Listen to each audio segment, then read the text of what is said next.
요한복음 8장 21절에서 30절 우리 한 절씩 교독하도록 하겠습니다. 다시 이르시되 내가 가리니 너희가 나를 찾다가 너희 죄 가운데서 죽겠고 내가 가는 곳에는 너희가 오지 못하리라. 유대인들이 이르되 그가 말하기를 내가 가는 곳에는 너희가 오지 못하리라 하니 그가 자결하려는가.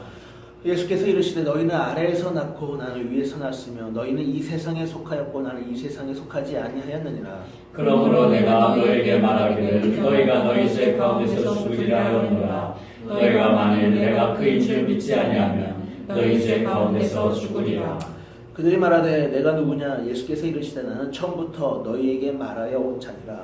내가 너희에게 대하여 말하고 판단할 것이 많으나 나를 보내신 이가 참되심에 내가 그에게 들은 그것을 세상에 말하노라 하시되 그들은 아버지를 가리켜 말씀하신 줄을 깨닫지 못하더라. 이에 예수께서 이르시되 너희가 인자를 든 후에 내가 그인 줄 알고 또 내가 스스로 아무것도 하지 아니하고 오직 아버지께서 가르치신 대로 이런 것을 말하는 줄로 알리라. 나를 보내신 이가 나와 함께 하시로다. 나는 항상 그가 기뻐하시는 일을 행함으로 나를 혼자 두지 아니하셨느니라. 이 말씀을 하심에 많은 사람이 믿더라. 아멘. 세상에 속하지 않는 것, 세상에 속하지 않는 것이라는 제목으로 잠깐 하나님의 말씀 같이 나누도록 하겠습니다. 우리는 신앙생활하면서 많이 듣는 말 중에 한 가지는 무엇이냐면은 세상과 구별되어야 된다라는 이야기를 많이 듣습니다. 신앙생활을 하다 보면은 세상과 구별되는, 우리는 세상과 좀 달라야 된다, 뭐 이러한 얘기를 아마 많이 들으셨을 것입니다. 예, 맞습니다. 우리는 분명히 세상과는 구별되고 무언가 달라야 합니다. 그런데 이 세상과 구별된 것, 달라야 된다는 것을 어떻게 우리가 받아들이고 이해하냐는 조금씩 다른 것 같습니다. 오늘 본문을 보니까 오늘 본문에서도, 오늘 우리가 읽은 본문에서도 예수님은 이 구별, 세상과 다른 이거에 대해서 언급하는 부분을 우리가 볼 수가 있습니다. 우리 23절을 한번 잠깐 볼까요?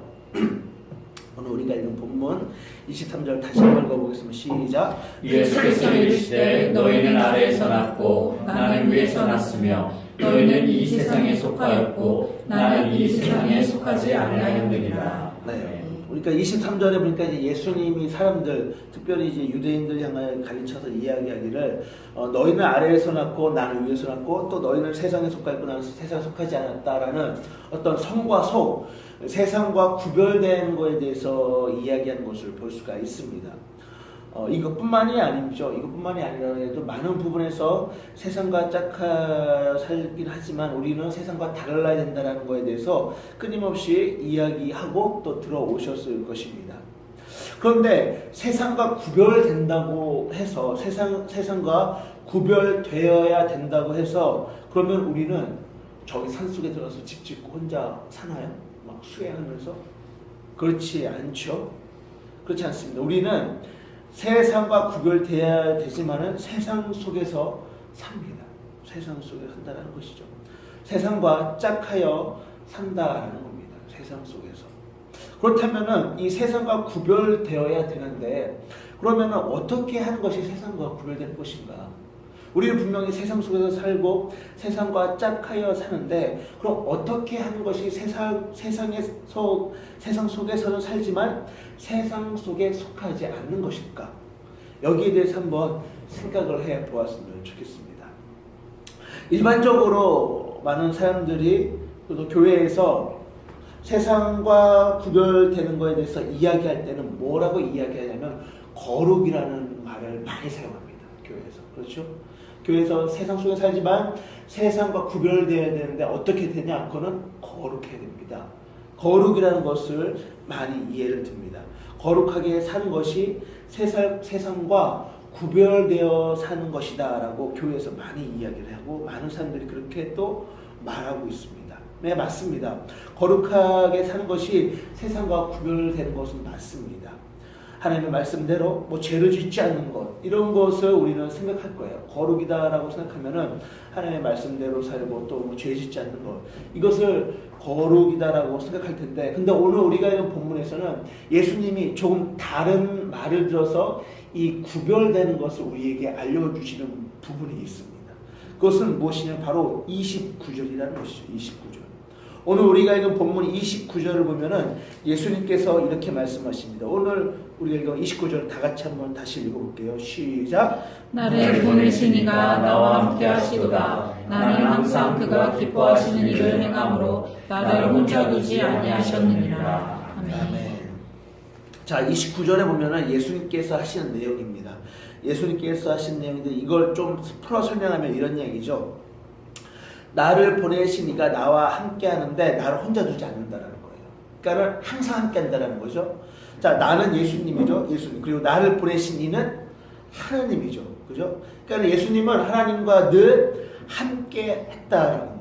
함께. 하나님과 늘 함께하고 하나님과 늘 동행했다라는 것입니다.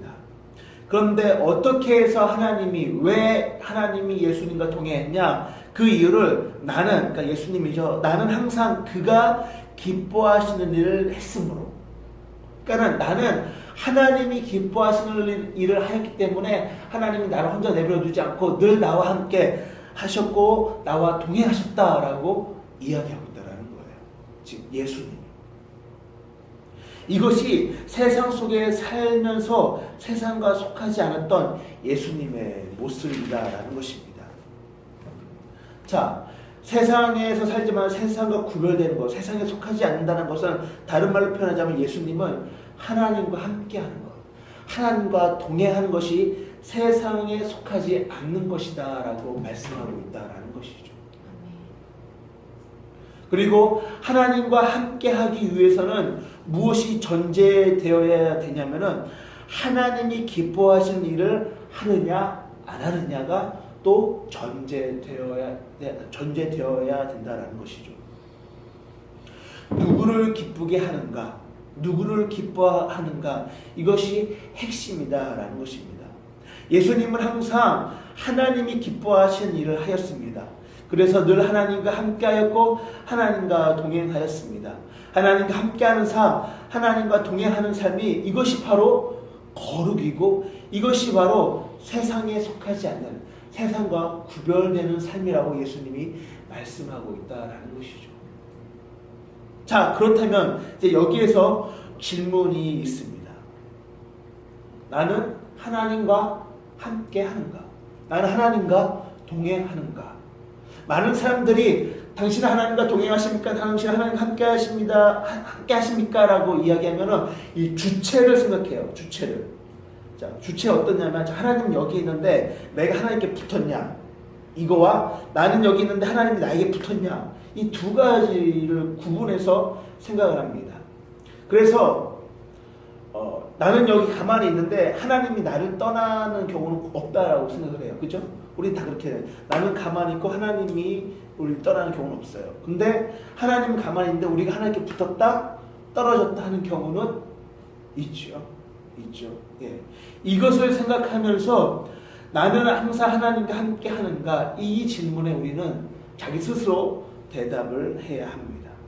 그리고 또 한 가지 질문은 하나님이 기뻐하시는 일을 하는가? 아니면 내가 기뻐하는 일을 하는가? 여기에 대한 질문도 해야 됩니다. 왜냐하면 아까 전에 오늘 본문에서 예수님이 하나님이 나와 함께하는 이유는 내가 하나님이 기뻐하시는 일을 하였기 때문에 하나님 나와 함께한다라고 이야기하잖아요. 그렇다면은 예수님도 이렇게 이야기하는데 내가 만약에 하나님이 기뻐하시는 일도 하지 않고 내가 기뻐하는 일만 한다면 하나님이 나와 함께할까요? 다른 말로 표현하자면은 하나님 여기 계시는데 내가 기뻐하는 일을 하면은 하나님이 기뻐하는 일을 하면 내가 하나님께 자꾸 걸어가는, 하나님께 가까이 나가는 것이고 내가 나 자신이 기뻐하는 일을 한다는 것, 하나님 가만히 계신데 내가 점점 하나님을 떠나서 내 좋아하는, 내가 하고 싶어하는 마음대로 이것을 우리가 생각하면 좋을 것 같습니다. 우리는 이 두 가지 질문에 우리는 대답을 해야 됩니다. 나는 하나님과 항상 함께합니까? 그리고 또 한 가지 질문은 당신은 하나님이 기뻐하시는 일을 합니까? 아니면 당신이 내가 기뻐하는 일을 합니까? 이 두 가지 질문에 우리는 자기 스스로 대답을 해야 합니다.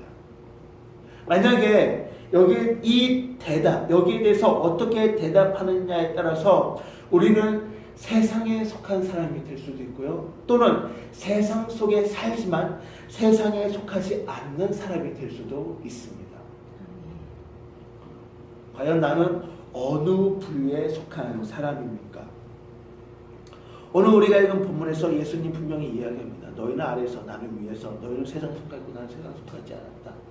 또 다른 구절에서 내가 세상을 이겼노라 뭐 이러면서 세상이 너희를 뭐 이런 얘기도 많이 하시면 세상과 굉장히 대조적인 성경 구절 굉장히 많이 있어요. 세상과 구별되어야 된다는, 세상과 대조하는 그런 성경 구절이 많이 있는데, 그런데 우리는 안타깝게도 세상 속에서 살아가고 있습니다. 그런데 이 세상 속에서 살지만 세상에 속하지 않아야 하는데, 그 기준과 방법이 바로 누구를 기뻐하는가, 누구와 함께 하는가, 이거라는 것이죠. 아무쪼록 우리 성도님들 이 두 가지 질문을 항상 마음 가운데 좀 잘 새겨보시고, 또 이번 한 주 동안 이 질문을 가지고 계속 좀 뭐랄까 하루의 묵상이랄까 자기 자신을 한번 되돌아보았으면 좋겠습니다. 나는 하나님과 함께 하는가? 아까 전에 얘기했던 것처럼 하나님이 나를 떠나는 경우는 없지요. 근데 내가 하나님을 떠나는 거죠. 나는 하나님과 함께 하는가? 그리고 또 하나님과 함께하기 위해서는 하나님이 기뻐하시는 일을 하는가, 아니면 내가 기뻐하는 일을 하는가? 이 두 가지 질문에 대해서 우리는 좀 심각하게 또 곰곰이 생각해보고 자기 스스로 대답을 해야 됩니다. 그리고 여기에 따라서 우리는 매주 교회를 다니고, 심지어는 새벽 예배도 하고 수요 예배도 하고 금요기도회도 드리고, 남들 안 하는 11조의 감사헌금에 선교헌금도 하지만, 그러나 어쩌면 이 말씀의 기준으로 봤을 땐 그렇게 한다 하더라도 세상에 속한 사람이 될 수도 있습니다. 예배 생활을 다 하지만 하나님이 기뻐하시는 일을 하지 않고 내가 기뻐하는 일만 한다면, 어쩌면 예배 생활, 우리가 소위 생각하는 이 예배 생활을 다 하지만 하늘에 속하지 않는, 땅에 속하는, 또 세상에 속하는 그런 사람이 될지도 모릅니다. 아무쪼록 이것을 좀 잘 기억하셔서 이 말씀의 거울이 어떤 올가면 올가미가 아니라, 말씀의 거울이 내 모습을 딱 비춰봐서 말씀의 거울에 내 모습이 뭔가 좀 흩어져 있으면 고치면 되는 거예요. 그렇죠? 거울은 자기 이렇게 외모를 고치는 거잖아. 그래서 반듯하게 만들려고 하는 거. 저는 이 말씀의 거울에 우리의 모습을 비춰봐서 뭔가 문제가 있다면 고치면 되는 것입니다. 아무쪼록 여러분들의 삶과 또 신앙이 세상에 속하지만 세상에 속하지 않는 그러한 신앙 또 인생이 되시기를 예수님의 이름으로 간절히 축원드립니다. 아멘.